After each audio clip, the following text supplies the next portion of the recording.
ডজনও 40 টাকা না? Dozen 240, dozen 240।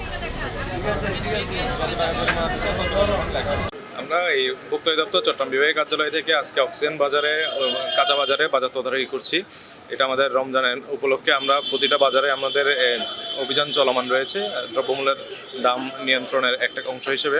আমরা এখানে এসে দেখতে পেয়েছি দাম কিছুটা নিয়ন্ত্রণে, কিছুটা কমতির দিকে, কিন্তু খুচরা পর্যায়ে অনেক ব্যবসায়ী মূল্য তালিকা প্রদর্শন করছেন না, যার ফলে আমরা এখানে বেশ কয়েকটা প্রতিষ্ঠানের মূল্য তালিকা না পাওয়ায় আইনানুগ ব্যবস্থা নিয়েছি।